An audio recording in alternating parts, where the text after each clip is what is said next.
this really awesome calendar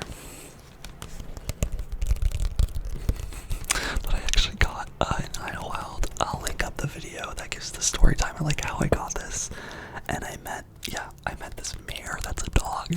Check out that video if you haven't watched it. But I thought that I kind of got like a request a long time ago from one of the subscribers, one of you guys, to just kind of do some more reading videos. So I thought I would go through this calendar and kind of like read you everything. Just because there's a lot of stuff. And yeah, I'll try and show you guys some stuff too, but I kind of thought this would be more of a relaxing video and we can kind of learn more about me or Max and everything. So let me just show you, while you're still probably watching, I'm going to show you all of this stuff. So this is Mayor Max 2023 calendar. Okay. This is from the office of Mayor Max. Welcome to 2023. I am the new mayor of Idlewild, known as Mayor Max the Third. My registered name is Maximus Mighty Dog Mueller III, and I have officially taken on the responsibilities of being the mayor of Idlewild. On December 10th, 2022, I am ably assisted by my sister Meadow Mighty Dog Mueller I, who is now the vice mayor of Idlewild, and is my litter mate. Oh, that's cute. We were born on September 5th, 2022. Guys, they were puppies. They were like, well, clearly I met them in January, like 5 months old. I am also assisted by my deputy mayors, Mitzi, Mikey, who are also known as the co-mayors of Idlewild. They stepped in immediately to fill the vacant position of the mayor of Idlewild when Mayor Max II went to heaven on July 10th, 2022.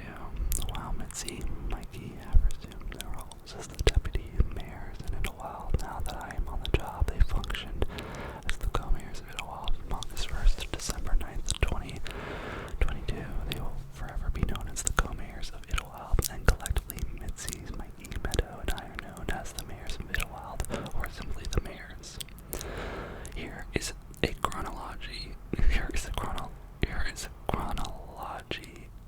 the chronology. Oh my god, y'all, I can't speak. The chronology. You know what I mean? I was gonna say the chronological order. Chronologically.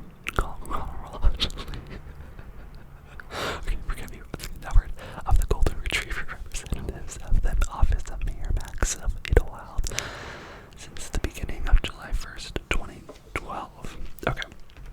So, July 1st, 2012 to April 2nd, 2013, Mayor Max the 1st, April 3rd, 2013 to July 2nd, 2013, Max interim mayor of Idlewild, July 21st, 2013 to July 30th, 2022, Mayor Max the 2nd with deputy mayors Mitzi, Mikey, August 1st, 2022 to December 9th, 2022, was co-mayors Mitzi and Mikey. So that's when they died. December 10th, 2022 to present, Mayor Max III, Vice Mayor Meadow, and deputy mayors, aka co-mayors Mitzi and Mikey. They got a lot of mayors, y'all. It says that the office, so I'm right down here. The office of Mayor Max is a nonpartisan, non-political office. We do only kind and loving things for people and organizations. We promise to love everyone unconditionally. We regularly meet with the public through visits downtown, all events at home, and also by social media, FaceTiming events, and telephone calls. So that's how I met them. I met them at the house, and it was free. Our charter is to help make the world a better place by conveying unconditional love and doing as many good deeds for others as possible. We do hundreds of public and private events every year. We man a 7x24 by 365 days slash your telephone line. It should be 24/7, not 7/24. Okay, whatever. Telephone, it's 24/7, 365-day a year telephone line where we handle any calls or situations that come up, and there are many hundreds of these calls and requests every year. The phone rings every single day of the year. We also run Mayor Max's Peace on Earth Team Poet, an organization dedicated to helping create peace on Earth for all mankind. I love it. Everything we do and communicate is intended to uplift the spirits and increase the happiness, well-being, and survival potential of everyone with whom we come in contact. We reach out to help people we know are in need. We also do a tremendous amount of work in animal rescue and rehoming pets to loving forever homes. We support all no-kill animal rescues. To arrange a visit with the mayors, simply contact us by calling 949-525-0100 or by any other means. Our complete contact information is included below on the back cover of this calendar. We love you with all of our heart. Love always. Maximus Mighty Dog Mueller III. So that's cute. And then they have all these other photos. So, well, actually, we'll go back here. It says, so this is Mayor Max the First. This is Mini Max Interim Layer. Oh my god, that's so cute. I didn't realize it. Sorry, y'all. I know I'm laughing too much, but it's funny because my friend John got this. I didn't realize that the actual stuffed dog was actually Interim Mayor. They got another dog. Oh, that's adorable. They talk about wholesome. And then this is Mayor Max II. Then we have Deputy Mayors Mickey and Mitri right here. And then we have Co-Mayor Mikey. And we have Co-Mayor Mitzi. And then now we have Mayor Max III and Vice Mayor Meadow, which is right down there. And they are so adorable, y'all.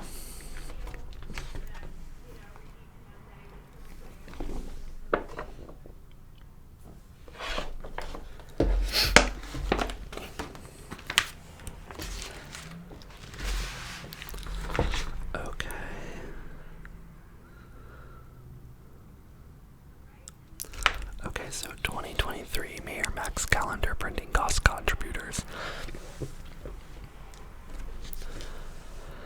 So, the Office of Mayor Max has created an annual calendar since 2014 that has been entirely funded by the Mayor's Chiefs of Staff, Millis Mueller and Glenn Warren. And for the 2023 Mayor Max Calendar, we did outreach for the first time to request some financial assistance with printing costs. The confluence of several factors in 2022 meant that we did not need some financial support in order to afford printing. The calendars and printing costs have skyrocketed over the past 2 years, doubling the price of printing. Listed here are the people, businesses, and organizations and contributions toward the cost of printing of the 2023 calendars. These contributors made it possible for us to produce the 2023 calendars. When you see them, please thank them. Please support these businesses and organizations in every way possible. We are deeply grateful for the support of everyone that helped. Here we go. And it's like a whole list. Glenda Alford, Chris Allen, Mam Allen, Amelia Stonens and more, Mim Andrews, Art Alliance of Idlewild, Teresa and Jeffrey Blair, Don Booth, Tracy Boyd, Phyllis Brown, David and Louie Butterfield, Sue and Paddy Caprelli, Castle Farms. Maybe a little bit like this. Castle Farms, Diana Clark, Stretchery, Organics, Indian Hall, Dahlstrom, Deborah Demuth, Shelley Downs, Stacey and Ricky Eamons, Gloria Escada, Cindy Felix, Lori and Frank Farrow, Farrow Restaurant, Forest Folk, Fratelio's Ristorante and Pizzeria, Friends of Sam, Jacinto Mountain Country Parks, Friends of Idlewild Library, Jeff, Luann, and Maggie Galicio, Robert, Garcia, Greenemeyer, Kelly Gregory, Idlewild Area Historical Society, Idlewild Brew Pub, Idlewild Bunkhouse, Idlewild Community Center, Idlewild Gift Shop, Idlewild Inn, Idlewild Realty, Joe, Brittany, Kelly, La Castilla Mexican Restaurant, The Lumber Mill and Park and Grill, Mama's Egg House, Mama Mia Crepes and Desserts, Masanti Cantina and Grill, Marcia's Quilt Studio, Office of the Mayor of Idlewild, Amy and Jim, McMahon, Miss Sunshine's General Store, Mississippi Ghost Model, Railroad Museum, Marcia and Warren Monroe, Joanne Moreau, Marion Moros, Mountain Paws, Phyllis Mueller, Richard and Linda Mueller, Rudy Mueller, Worldwide Inc., March Mears Mountain Realty, Janie Oliver, Jahiv and Anjali Panchal, Chris Burlot, Pinecone Cafe, Prairie Dove Boutique, Quilt Town, Grace Reed, Renaissance Pet Resort and Spa, Katrin and Don Robinson, Sarah Robbins, Styles, Rotary Club of Idlewild, Gwen Sawyer, Rick and Colin, Sean, Lois and Doug Shepard, Silver Pines Lodge, Nancy Smith, Louis Solis, Spear Mountain Retreat, Shane and Ashley Stewart, The Sunflower, Taquit's Pines Retreat, Rebecca Vascolanos, Glen Warren, and Woolies.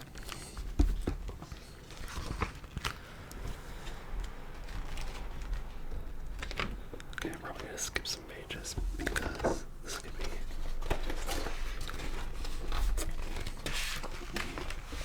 oh my god, it's really sad, but a tribute to Mayor Max II. This exemplary life was a blessing to his family and to countless friends in Idlewild and the world beyond. With the help of his devoted and creative staff, Mayor Max sent a ripple of love out, and it became a tidal of love out. A wave of hope and joy for all to share. Max was more than a dog, he was a way of life, just as the first Mayor Max was. Nobody ever lived the golden rule the way they did, and we carry them in our hearts, noble and ambassadors of the dog world. I'm sending a rose for remembrance grown in out front yard to remind everyone to stop and smell the flowers. Smell the flowers, that's like our intention for this week. Wow. Okay, smell the flowers and keep the grand memories alive with sympathy and love, Doug and Louise Shepard. I find it really interesting that a dog would be a good mayor. They're just so lovable, aren't they?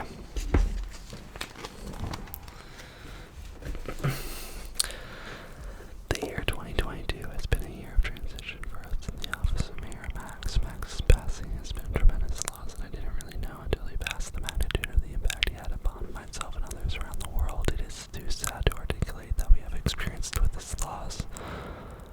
So I shall only say that the joy Mayor Max brought to our lives was so wonderful and fun.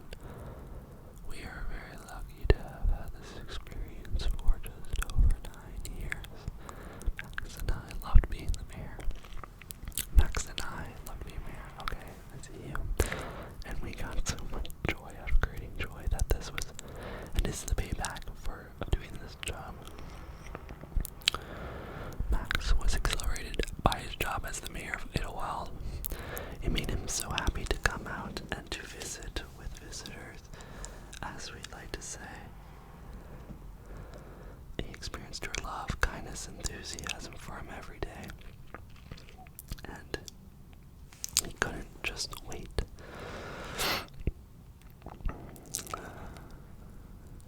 to come out and visit with the visitors, as we like to say. He experienced your love and kindness and enthusiasm for him every day, and he couldn't wait to go to work.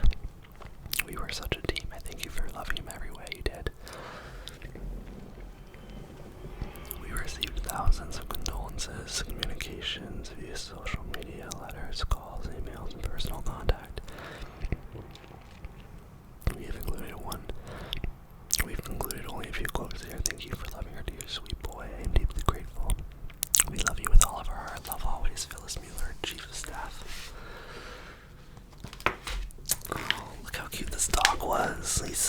precious one. He's so cute, he's so cute, he's so cute. He's so cute. It's always really hard losing a pet. I can't even imagine a mayor.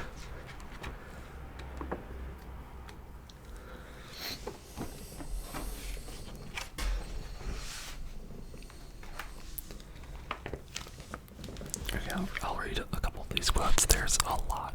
So, Mayor Max was an incredible dog who touched so many hearts and left such an amazing and inspiring legacy for the world. My wife and I have watched Max grow and frolic for the last 9 years. Although we were on the other side of the world, he's become a part of our lives. We are absolutely devastated to hear he's crossed the rainbow bridge. Thank you for being such an amazing team. Thank you for bringing Max into our lives. Lots of love. Oh, the rainbow here. Oh, that's so cute. I've never actually heard of that. The rainbow bridge. And then there's a photo. Like, have you heard of that? Am I just crazy? You know why I find this ironic is because that's gay as fuck, and I think that's Jesus. So I'm like, I don't know. But also, I mean, no disrespect because I grew up Christian, but I find it a little ironic, don't you? But maybe this was a thing before, and then the queer community just took on the rainbow.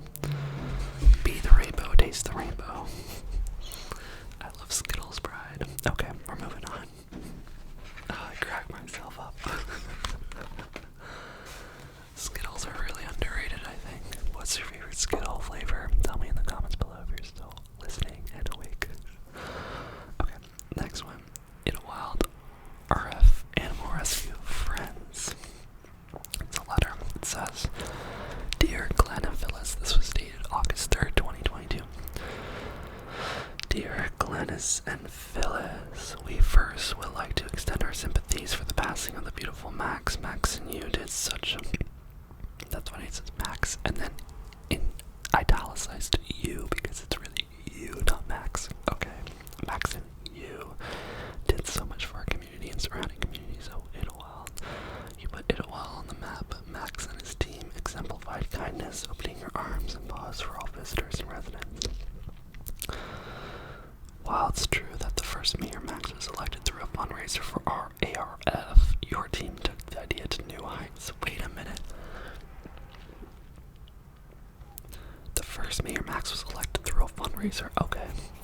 When the 2-year mark came around, we felt holding on another election would be very difficult, so many residents felt they and their pets could not reach the bar you had said, so we opted out for the continuation with election fundraiser. Oh my god, y'all, this is huge drama. Max the First basically did a tyranny. Oh my god, it was supposed to be a democratic process, and he just stayed in office because everyone was afraid to run against him. Oh my god, this is a cry for help. Okay, moving on. It says the first and second mayors, along with the mayoral team, have done more for this mountain than the ARF board have ever anticipated. That's sweet. When the first Mayor Max passed, we found it only fitting for you two to continue with the new mayor and pass the baton to you. Now that the second Mayor Max has crossed the Rainbow Bridge, I guess that is a normal thing. Oh, it says that the baton is still yours. The mayoral program for the Idlewild will remain in your hands since ARF stepped aside 2 years ago, and it will continue to watch from the sidewalks. Yeah, not to stir drama, but I almost bet you that they asked the ARF to be in this calendar to basically prove that, you know, they didn't just like create a tyranny to be mayor, that they were elected and are loved. But this letter is so sus. This is like they're like, we left a long time ago because we knew you had all the power. But okay. We know this is a difficult time for you, and we are so sorry for your loss. Regardless of what you decide to do, we will cheer you on from the sidelines with gratitude and sympathy. Janice Morosco, Terry Hardy, Ann Benson, Aaron Randall, Mary Lou Brosen, Clay Algren, Robert Hewitt. It says, I will love you forever, my dear sweet boy Phyllis. as you can say, it's a smear max in like the whatever those are called. Sorry, I'm tired, y'all. License plate, thank you. Thank you, Nick's Mind.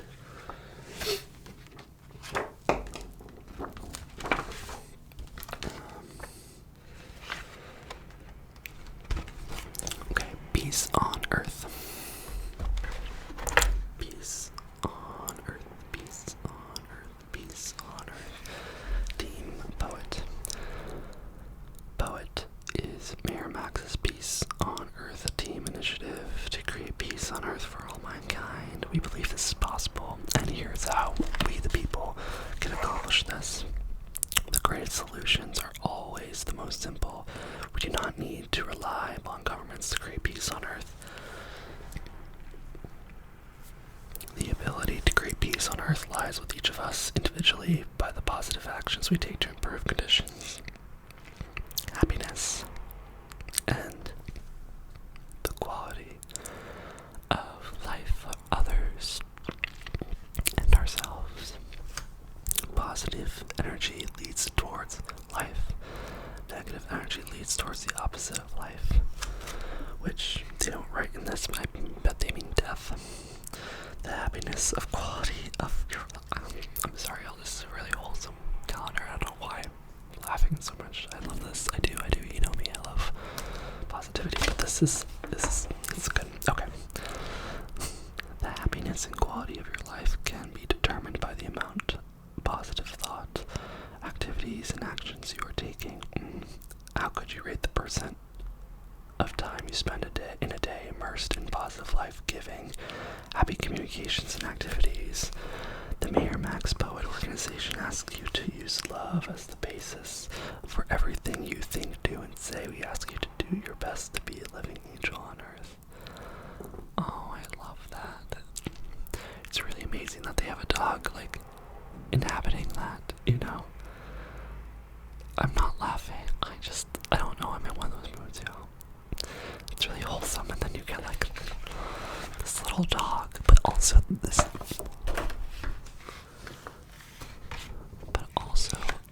dog, y'all. This town elected a dog as a mayor, so I'm also like, that's fascinating, you know. It says, don't take the bait on hate. I agree. That's a good slogan. Good tagline, Max. Okay. Harmful. Oh. I think I read this wrong, but harmful, cruel, hateful, or mean to someone, they will be inclined to lash back to get even with you. That means that you are now receiving negative actions towards you. And you are once again triggered to want to get even with them. This back and forth process of negative energy creation never ends. If you want something bad to happen to you, just go out and be negative to any degree to anyone. You will be immediately hurt by your own causation of negative energy. You are entirely responsible for the things that are happening to you. Negative energy is seductive, addictive, and even fun in some cases. Who hasn't enjoyed gossiping about the latest news about someone? But would you want someone gossiping and snickering about you? It is probably best to only do those things you would want done to you. It's time to break the automatic habit of being negative. Don't connect to negative energy sources. In Poet, we ask you to stop playing the negative game entirely and to think of being negative as unethical. We are asking people to use love as the basis for everything they think, do, and say. This already happens naturally when it's easy. The key is to also be loving and kind when it's difficult. The next time you want to say or do something mean, we ask you to hold back and wait it out until you can convert your negative thought and actions to positive and loving communications. I actually love this. That's great. Don't jump the gun and lash out. Hold back. And then in quotes it says, bite your tongue. Or as a dear friend told us the other day, that our mom would always say, Lord, keep your arm around my shoulder and your hand across my mouth. Okay. This can be different. Okay. I get it. I'm not a huge Christian person, but I get it. Okay, so this can be difficult to do, believe me, I know. And in the process of making this change in your life, you may find that you fail utterly on several occasions. But I can tell you this from my own personal experience of working this for several years now, that I am so much better at being loving now than I used to be. I can honestly say that I am a functioning living angel on earth. I am not perfect at this, but I am so much better than I used to be, and I constantly keep working at it. Okay, y'all, if you're still here, I hope. Sorry, I'm not really consistently reading, so it might not be that relaxing, but I hope it is. But it's because this is giving me lots of juicy intel. This feels like it's more of a diary than anything else. Like, look at this. Do you see how much writing is on this? And there's lots of pages. I do love this. Like, I think it's very cathartic and obviously beautiful, and I'm very supportive of the messaging, but you guys know me, like, that's nothing new. But it's clear that someone did not really have an editor on this, but we're gonna keep going. It's really, perfect for this. She says, when I fail, I know it. I do something to make up for the damage and upset I caused. I think there's something positive to do about the situation. I don't dwell on making myself wrong for my failures. I do something to make up my error, and I move on to creating as much good for others as possible. There's always something I can do. Also, when something bad does happen to me, I first ask myself what I did to cause it. Lord, keep your arm. Yeah, okay, I read that. I do consistently spend my time thinking about what I can do to help other mankind. I do spend the majority of my time creating joy for people, and that creates joy for me as a byproduct. This creates a tremendous amount of happiness for me. I don't expect anyone to be perfect at trying to be a living angel on earth, but we do want you to try and make the effort and get others to do so as well.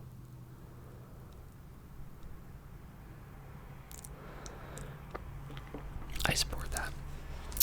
Okay, and it says, when you see someone creating negative energy, chaos, and upset, you can ask them to find a positive way to state their message.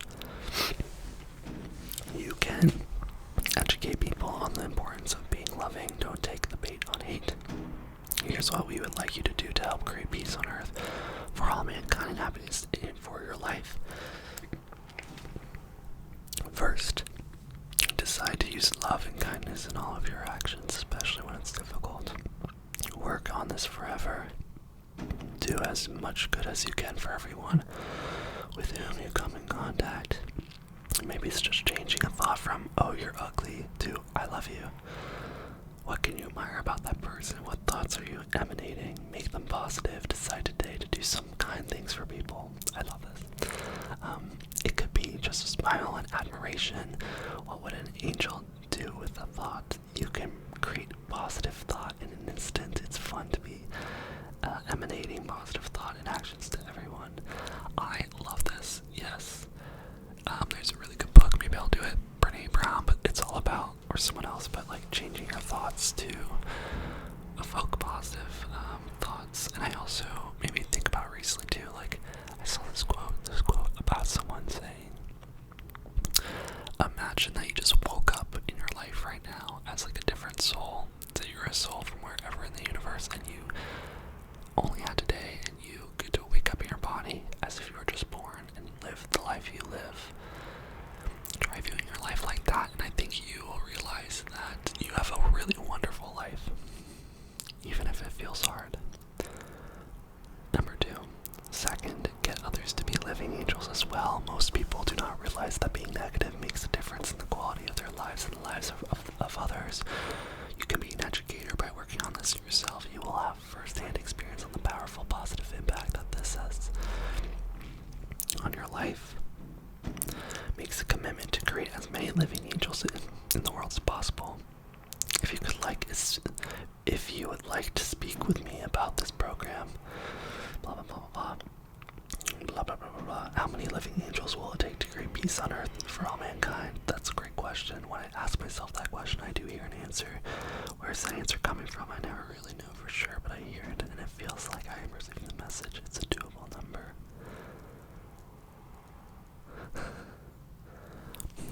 Y'all, I'm just in a mood. I was giving me because she has like schizophrenia, like she keeps hearing things, but it's fine because I barely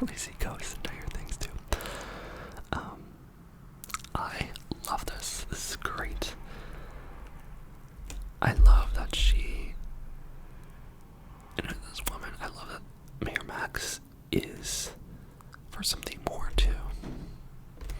I love this. It's very nice. Peace on earth, teen poet.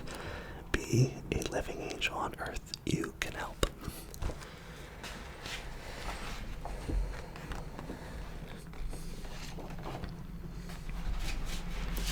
Guys, I'm not joking. This calendar is so long. But we love it.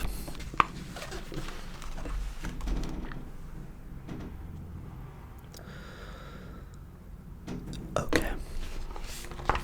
This next one is spooky, surviving in the wild.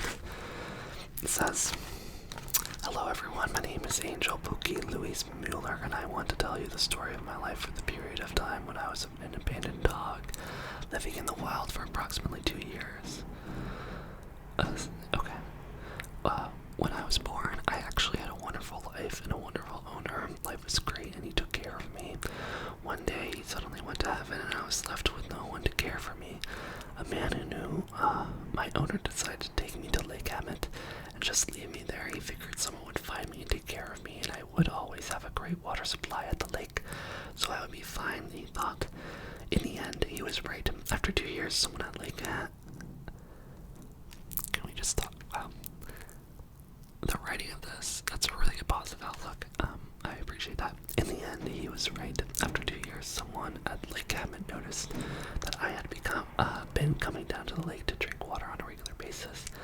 The people who saw me over those years just thought I was one of the pets who belonged to one of the people who lived at the lake, so no one did anything for the longest time. But when they saw me coming to the lake for water from the wild side of the lake rather than where people or campers are located, they realized it must have been abandoned. So they called it Wild Animal Rescue Friends. Mary Krieger came and caught me. Marty took me to the rescue, and I was adopted a few days later by Phyllis and Glennie. I was so muddy when Marty caught me that he rinsed me off in the lake before putting me in his car. I was so tired after 2 years of little sleep, I immediately knew I was safe, and I passed out and went to sleep in Marty's car. It felt great to feel safe and to get some much needed rest. What a relief.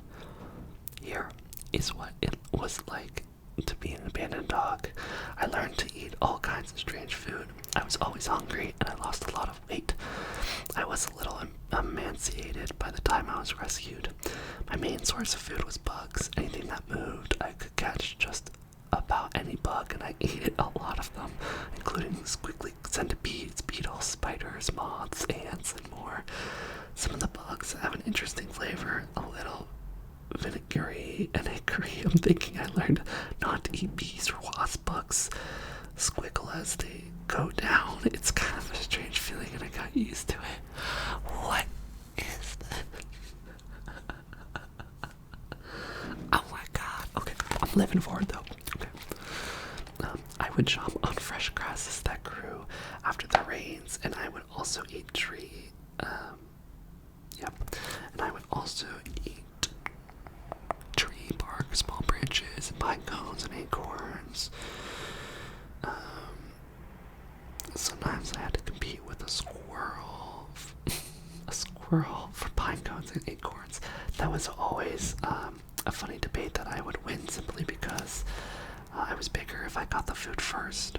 But the squirrels were pretty fast when climbing trees, so they always won if they got to the pine cone or acorn first. When I got the pine cone up on a branch,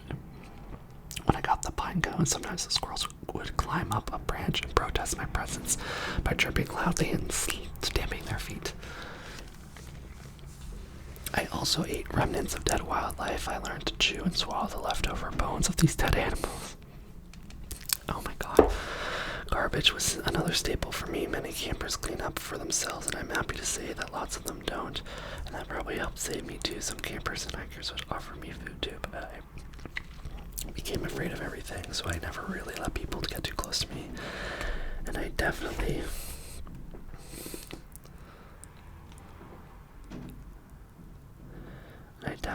would not let them catch me. They would throw me food or leave me something. I really loved all my treasured camper food. I also ate the paper wrappings.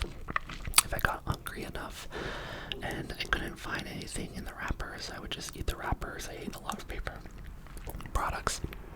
The lake water was delicious to drink, but I was always at risk of coming down to the lake edge to drink because I was exposed, and people and other animals could see me there. I was pretty much in fear my entire time of abandonment, so I learned to hide and stay still as much as possible. But I had to forage for food to survive, so I also stayed active in the pursuit of food. I was also walking a lot to find food. I learned to stay totally alert to every little sound, and I was always moving my head back and forth, scanning the environment. My biggest fear was the coyotes. They were constantly trying to turn me into their dinner. I immediately had to figure out a way to deal with them, and I did learn what to do. If I saw one, I would attack it. I would run right for it with tremendous speed, and I would, oh my god, and I would bite it and growl. I was so fast that I could cause fear in any coyote and get them on the run. I didn't wait for them to pursue me, and I never ran from them. I attacked. I became so aggressive with my attacks that I believe that this is the single most reason why I survived in the wild.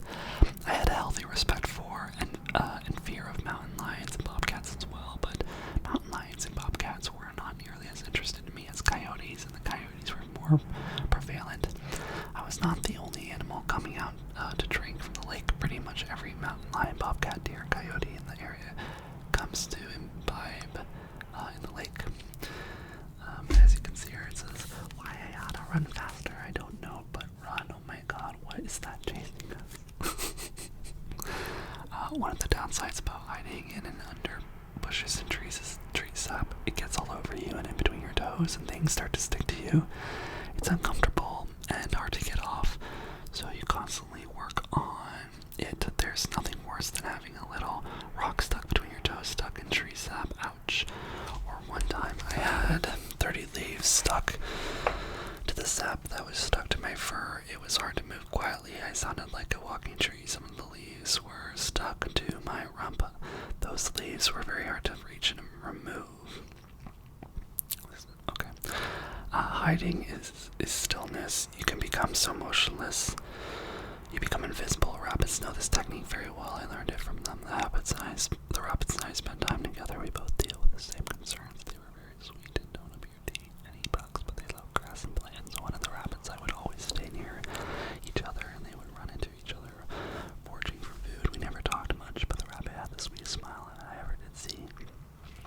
And she always smiled when she saw me. We enjoyed each other's company, and I did feel like I had a buddy. Whenever I saw her, I felt like she was my sister somehow. I always smiled back at her. We had such a close connection. I really enjoyed my time with her at Lake Emmett. This story is wild. Okay, one thing about Lake Emmett, it can be very cold in the winter, even as low as 5 to 10 degrees at night. I am completely fine with the cold until about 30 degrees, and then I start looking for shelter. On the really cold nights, when it got late, I would quietly walk over to the housing area where people live. I could usually find some place under a house that had some warmth. I had a couple of favorite places where I could hide and sleep and feel a little bit safe. As a wild animal, you always sleep with one eye open, as they say, but you always have to stay alert. When I would start to hear people getting up and moving around in the house, that's when I would leave. Sometimes a lady who noticed my tracks started to leave out a little food for me. That was very helpful in winter. Mostly wild animals deal with the cold by just ignoring it. You feel it, but you don't pay attention to it. One of the things that protects me is that I can smell everything for 50 miles around. So all night, just through my nose and ears, I can monitor the movement of all the wildlife in the area. For example, on most nights, there's a dash of bobcat and mountain lion in the air. There are a whole lot of coyotes and deer moving around too. The deer are very quiet when they walk, but I hear the deer crunching on the plants. It's like a nighttime movie, and I get to see it all through my nose and ears. How all this data is known about my life for 2 years is that I told my forever home parents what life was like for me by showing how I was when they adopted me. In the house or on walks, I would would demonstrate these behaviors. One night I saw a coyote and I tagged and maimed it right in front of my dad. Glennie. Oh my god. I ended up in the hospital too, but the coyote got a broken leg and limped away. I constantly ate bugs and in and out of the house. If I ever found a bone on a walk, I would grab it and eat it. I would not let Phyllis or Glennie take it away from me. I cherished the bones. I would also grab and eat any paper trash I found. I particularly liked hamburger wrappers from McDonald's. I would patrol in and out of the house for the rest of my life, turning my head to the left and right, always looking for danger. I was constantly foraging for food, even though they fed me plenty. I never let a spider live. Oh, my mom Phyllis gave me several awards for being a spider capturer, and every behavior described above I distributed to Phyllis and Glennie. Plus, I could communicate the details of my life via thought to Phyllis. She's very good at perceiving the images I would send to her with my thoughts and my experiences. I hope you have enjoyed learning what it was like for me as a wild dog on Lake Emmett. I love you all with my angel heart. Love always, Angie. Angel Pokey.